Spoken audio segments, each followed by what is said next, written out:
走所有烦恼，带你到天涯海角，听你的心跳，想给你一个拥抱，让世界知道，遇见你我才知道你对我多重要，没有人能感觉到你最甜美的笑。Oh, ba't tulala ka? Ngayon ko lang napansin ng oras. Halika na, umuwi na tayo. Ipagluluto ka ni Uncle ng masarap. 重要。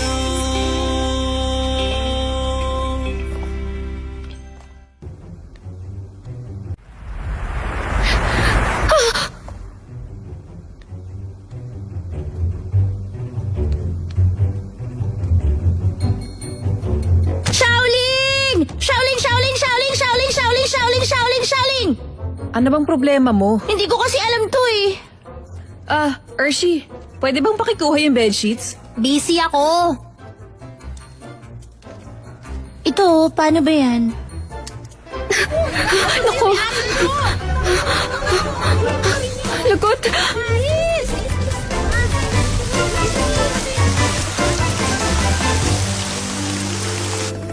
Sige na naman, Hershey. Umuulan na. Alam mo naman palang umuulan eh. Ba't hindi ikaw ang kumuha? Kita mo namang may mask mukha ko eh.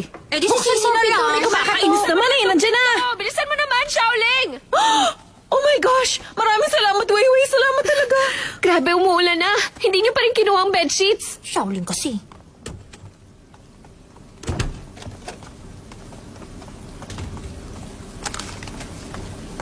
Weiwei, saan ka ba galing? Ba't ngayon ka lang umuwi? Tinatanong pa ba yan? Halata namang katatapos lang niya maglaro eh. Kaya nga ako yung pinauwi niya ng laptop. Siya nga pala, hiningatan ko yung laptop mo ha. Salamat, Savior Hershey.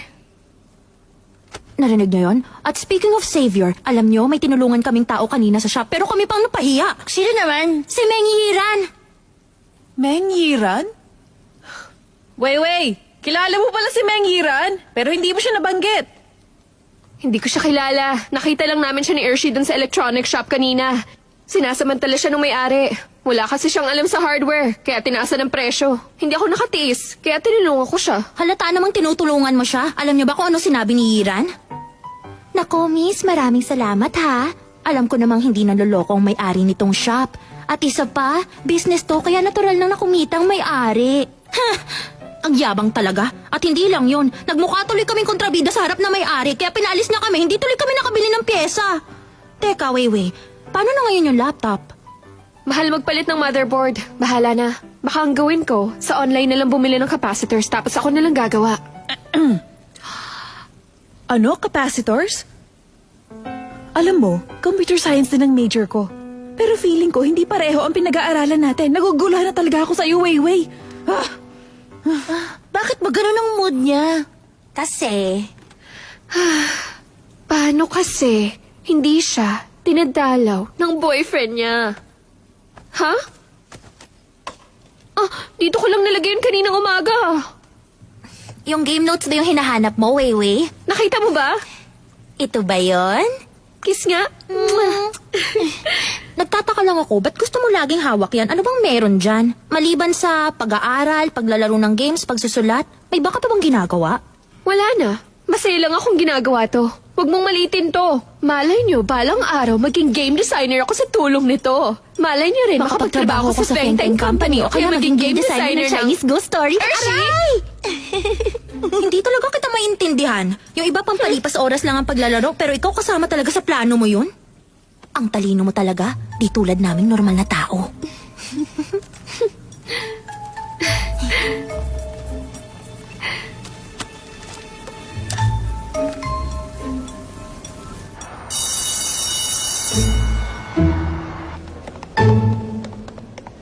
Yiran, may gagawin lang akong short draft.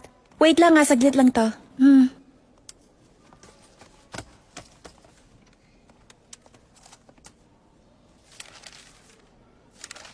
Yung tumulong sa atin kahapon dun sa shop, si Weiwei yun, hindi ba? Tama, siya rin yung second place sa school beauty contest. Tinalo mo siya. Maganda rin siya, ha? Pero hindi kasing ganda mo. Oo, nandun na tayo. Maganda nga ang mukha niya. Pero kasing ganda lang na isang flower vase. Kung ibabase naman sa TV drama, supporting actress lang ang beauty niya. Wala siyang panama sa'yo. Nana, huwag ka namang harsh sa kanya. Oo na. Nagsasabi lang naman kasi ako na totoo eh. Ibang-iba siya sa inaakala ko. Friendly pala siya. Yiran, huwag magpapadala sa mga binitiwan ng salita. Gusto niya lang ipamukha na siya ay matalino at tayong walang alam. Hindi naman siguro ganon. Ano ka ba, Yiran? Huwag mo sabihin na gustuhan mo ang ugali niya kasi computer science major siya. For your information, magkakaibang ugali ng ComSci students. Totoo ba yan? Oo naman. Noong isang araw, nakunan ni Kagwang si Weiwei na papaba na isang luxury car. Tingin ko ilang milyon ang halaga ng sasakyan. Kaya hindi siya inosente gaya ng iniisip mo. Talaga? Totoo yun.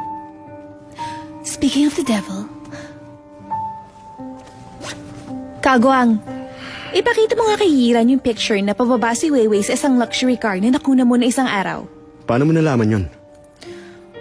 Nasa likod mo kasi ako nung araw na yon. Hindi ko nga alam na may kinukunan ka pala. Nabura ko na.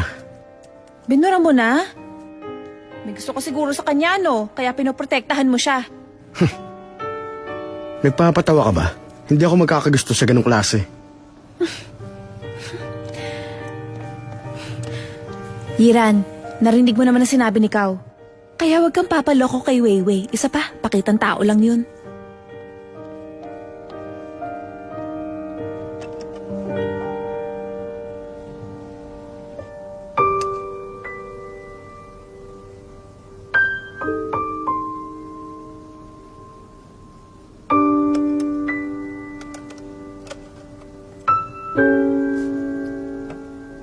Uy, friend! Hiring ngayon ng Zenny Technologies. Naghahanap sila ng computer science major. Ako mag-a-apply para sa'yo?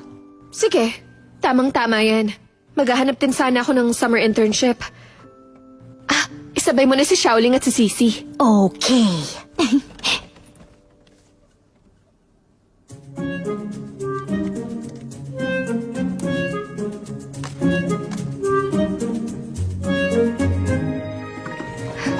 Ayos.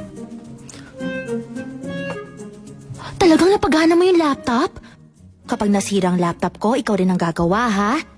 Sige pa. Madali lang naman gawin eh, kaya ako nagagawa. Grabe, naglalaro ka na agad? Kagagawa pala ng laptop mo, adik ka talaga. Bakit? Tapos na ako mag-aaral ah. Tapos ko na rin gawin tong laptop. Patunay lang to kung gaano ako ka-efficient. Ikaw naman. Side comment lang naman yung sa akin eh. Tikon ka talaga. Sa totoo lang, naisip ko ring dating ang paglalaro ay aksaya lang ng oras. Pero nung naglaro na ako, na-discover ko ang buong mundo. Kasama na doon ang pangarap at kakayahan ko. Kaya bakit hindi ko pa ituloy to, di ba?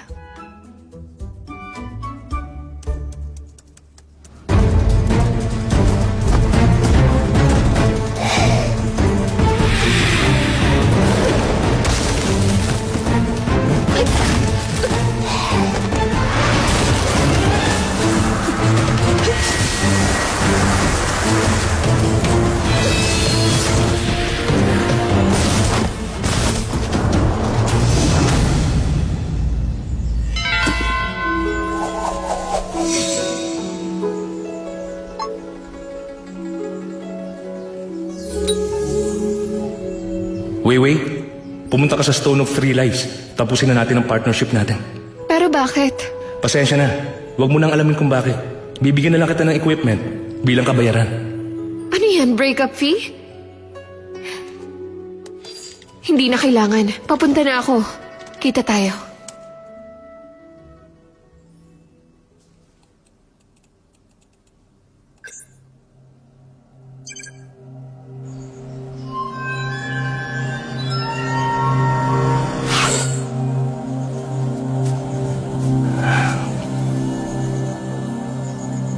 Nandito ka na pala, Weiwei. Sorry talaga. Okay lang yun. Pumunta na tayo.